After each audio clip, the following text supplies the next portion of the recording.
what will you do? Tell me who's gonna win, who's gonna lose. When it comes down to it, tell me now which one will you choose? I done made my choice. Jesus is the one for me. Right now, time, baby, I got to mind. Tell me which one will it be? Tell me who's gonna win, who's gonna lose. When it comes down to it, tell me now which one will you choose? I done made my choice. Jesus is the one for me. Right now, time, baby, make up your mind. Which one will it be?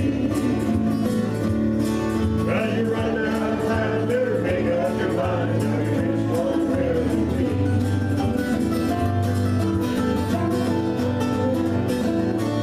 Amen, amen. Any other announcements or anything else we need to? I had another announcement, I told Denny about it, but then I forgot and Denny couldn't remember, so. Oh, well. Oh, well. You didn't. It's in your bulletin. Oh, sorry. Oh, yeah, it's in your bulletin, remember that? Yeah. We'll have a bulletin next week. I apologize. Secretary went on strike for a while. Let's see, I guess that's all. Let's just go ahead.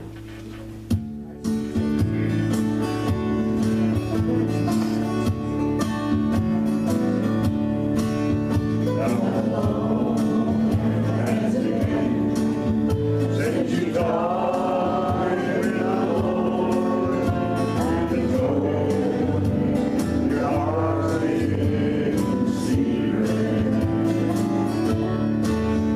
How long since you prayed?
Yeah, there is parking. The parking lot on the north side of the building here, the lady did not want to lease that anymore.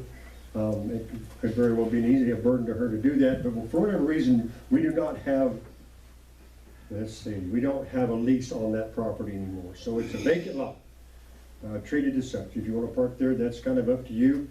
But she's asked us to move our stuff off, and we did. So, but that lot on the north side here doesn't belong to the church, but the rest of this in the back and on this side, and of course all of that over on this side, we have the privilege of using and have been invited to share. So, but I just want to remind everybody that. And there's a couple of questions this morning. Does that still belong to the church? No, it doesn't.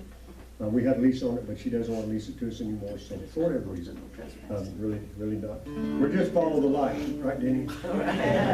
Amen. Okay.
Take a little pause right there.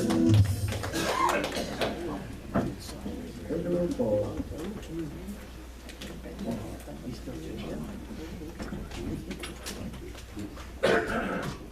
All right. Everybody good today? Amen. God is good. All right.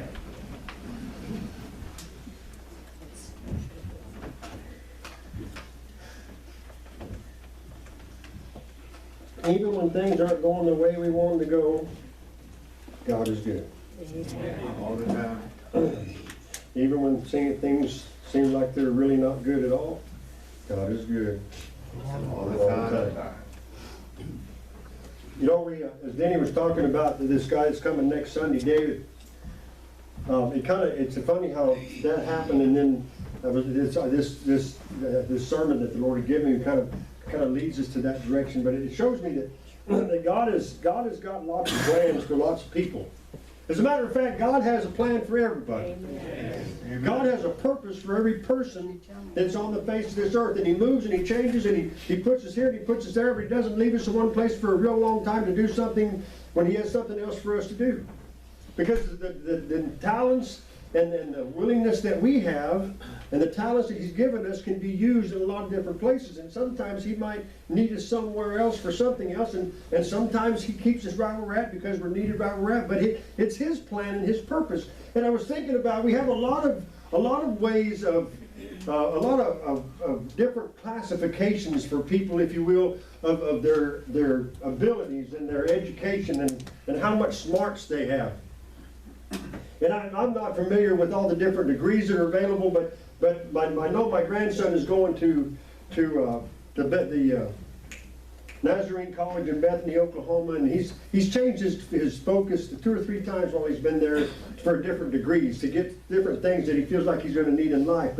But if you just look up, you can get a professional certificate, or you can get an associate's degree, or you can get a bachelor's degree, or a master's degree, or a doctoral degree. You can get all these different degrees that show how that you've really spent the time and the effort and the energy to learn as much as you could about something, so that you have the knowledge that you feel like you're going to need. And these are God-given talents.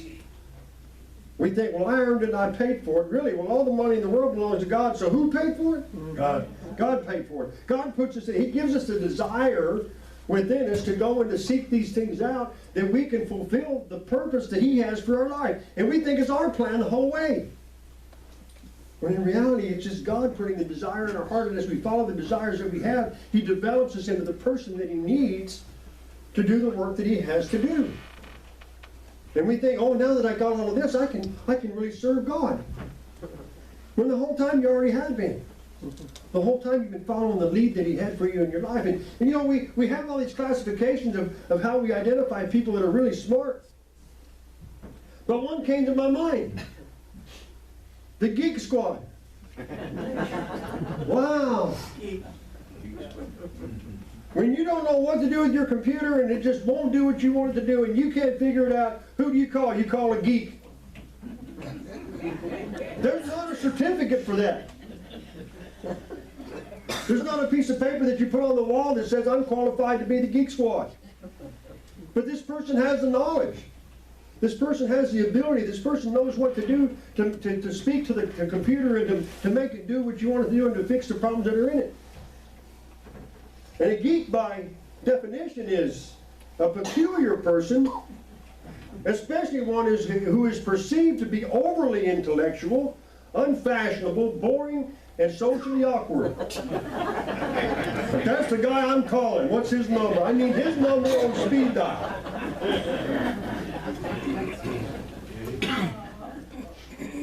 You know, we seem to have double standards in some of these things just by the way we perceive them. But someone that has the knowledge and has the understanding like that, have you ever noticed those guys, how comfortable they are with your computer? They don't have any problem. They grab a hold of it, they click this button and that button, and they punch on this and they punch on that, and all of a sudden it starts doing what they want it to do, and you're like, well, how did you do that? Brad, the guy that does our stuff, when he comes out here, Brad, I'm having a problem with this, I can't get it to do this. And he just jumps down there and he just starts doing all this, and, well, Dennis, you haven't done this and you haven't let it update, and it's all my fault.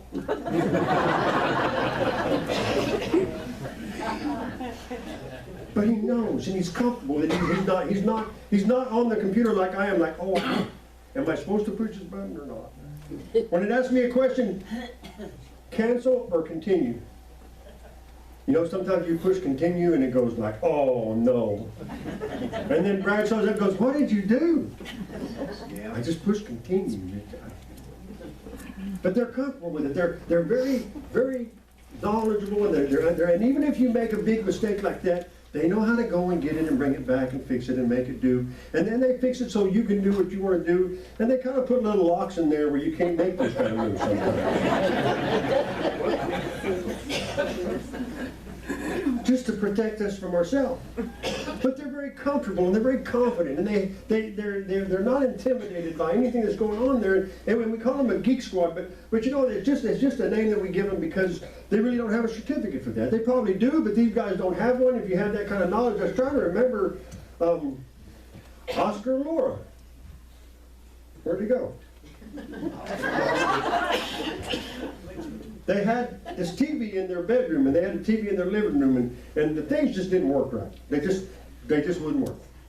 Their grandson comes. Was it your grandson? The grandson comes, oh, Grandma, don't worry about it. Man, he just rearranged everything, made it do whatever they wanted to do. And I think Oscar can just think about it now, and the TV just does what it wants. Just about. He got it. He got it. He fixed it all. And he's, how old is he?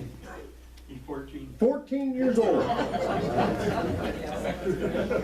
And two highly qualified, educated people had to rely on him. And he fixed the computers and the iPads. And he fixed the computers and the iPads. And the kid, he was like, to him it was like everybody should know this. To him it's just common knowledge. Very comfortable. And another word that comes to my mind when I think about this is mature. To be mature is to having reached the most advantaged and most advanced stage in a process. That's maturity.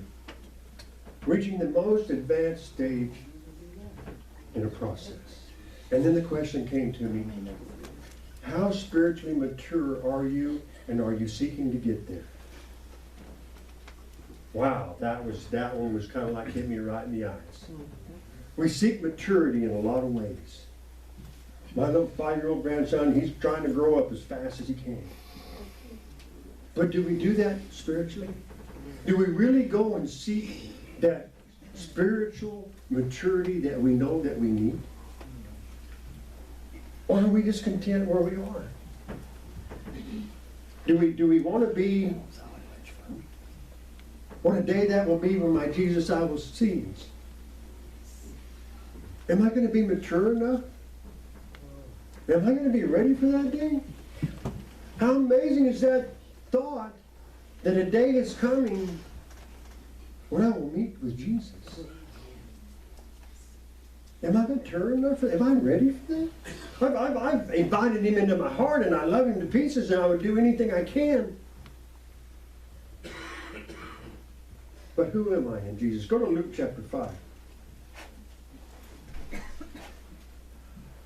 Now, I'm not going to read the chapter, but we're going to read verse 8. But what has happened here is Jesus is on the beach teaching, and there's two ships there, two fishing vessels sitting there, and the guys are off the ship and they're washing their nets, and Jesus tells Peter, get your stuff and get back in the boat. So he does, and they go out in the water and say, now cast your net off on that side. And Peter said, we've already done this. We've been fishing. Nothing's out here. And the amount of fish that they hauled in when Peter saw it, we're at verse 8. Chapter 5, verse 8. When Simon Peter saw it, he fell down at Jesus' feet, saying, depart from me, for I'm a sinful man, O Lord.